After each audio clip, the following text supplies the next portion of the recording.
Truth about being single in your twenties. तो भाई आज हम बात करेंगे, अगर तुम सिंगल हो तो ये तुम्हारे लिए बेनिफिशियल किस वे में है। ठीक है, देखो लोग सब ये बताते हैं कि अगर तुम सिंगल हो अपने ट्वेंटीज़ में तो ये करो वो करो ऐसा है वैसा है, लेकिन मैं बताऊंगा कि ये क्यों सही है अगर तुम सिंगल हो भाई। ठीक है, तो पहला पॉइंट ये आ जाता है कि यू मीट योर सेल्फ।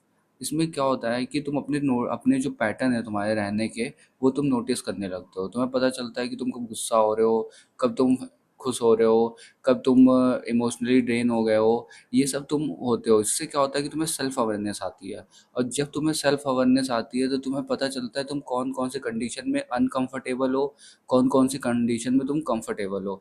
तो इससे तुम अपनी आप को बहुत ज़्यादा समझते हो। और इसमें ये भी एक होता है कि तुम अपनी बाउंड्रीज यहाँ पर सेट कर रहे होते हो। सेकंड बात यह है कि यू बिल्ड इंडिपेंडेंट। भाई देखो इसमें क्या होता है ना कि तुम इमोशनली अपने आप पे विश्वास करने लगते हो। ठीक है, किसी और की तुम्हें ज़रूरत नहीं होती है, और तुमको हर चीज़ पता रहता है कि अगर तुम कभी इमोशनली डैमेज हो जाते हो ना, तो इसमें कोई तुम्हारा साथ देने नहीं आ रहा है भाई, क्योंकि तुम्हारे साथ कोई है भी नहीं। तो तुम इसमें अपने आप को ही कंट्रोल करोगे, और तुम अपने आप से ही चीज़ें कंट्रोल करोगे, जिससे तुम्हें हर चीज़ें पता लग रही होती हैं कि तुम कैसे कंट्रोल कर रहे हो। और तुम्हें अपनी चीज़ें, मतलब तुम्हें पता चल जाती है कि तुम अपनी चीज़ें सॉल्व कैसे कर सकते हो इमोशनली। फिर कि तुम्हें दूसरों की ज़रूरत नहीं होगी यहाँ पर। तो थर्ड पॉइंट ये है भाई कि you get time to build your real value. अब इसमें क्या होता है कि भाई ट्वेंटीज़ में देखो क्या होता है कि तुम्हारे फाउंडेशन होते हैं ट्वेंटीज़। अब इसमें तुम अपनी वैल्यू बिल्ड कर सकते हो, अपनी स्किल बिल्ड कर सकते हो अपने ही। देखो थर्ड पॉइंट ये है कि you get more time to build your real value. अब इसमें क्या होता है कि देखो अगर तुम रिलेशनशिप में नहीं हो तो तुम्हारे पास बहुत टाइम है कि तुम अपनी स्किल पे काम कर रहे हो, तुम रिस्क ले रहे हो, तुम हर जगह ट्रैवल कर रहे हो, जिससे तुम्हें चीज़ें पता चल रही होती हैं। ठीक है, अब इसमें क्या होता है कि तुम्हारे पास इतना टाइम है कि तुम एक्सपेरिमेंट कर सकते हो। तुमको फालतू चीज़ों पर ध्यान नहीं देना है, तुम्हें किसी पे ध्यान नहीं देना है, कोई तुम्हारे साथ नहीं है, तुम अकेला अपना एक्सपीरियंस कर रहे हो।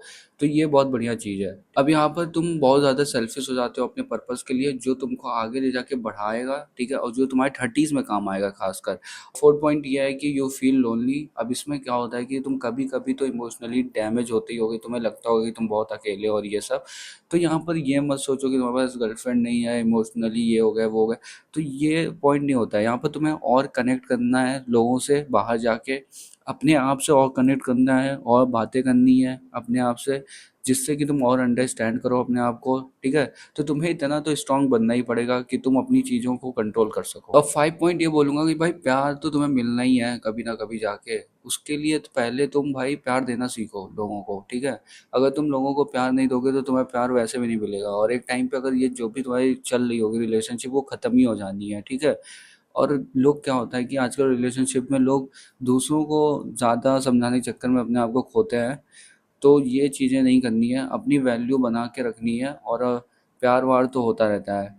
तो जो लोग सिंगल हैं उनके लिए भाई बहुत अच्छा मौका है कि अपने आप को अच्छे से बिल्ड करें, ना कि रिलेशनशिप ढूंढें जाके। ठीक है, तो रिलेशनशिप भाई ढूंढने से नहीं मिलेगी तुमको। ठीक है, तुम अगर अपने आप को इतना कैपेबल बना लोगे तो वो अपने आप तुम्हारे को आ जाओगे रिलेशनशिप में। तुम्हें कोई ना कोई ऐसा मिल जाएगा जो जैसे तुम रहोगे वैसे ही सामने वाला भी तुमको देखेगा।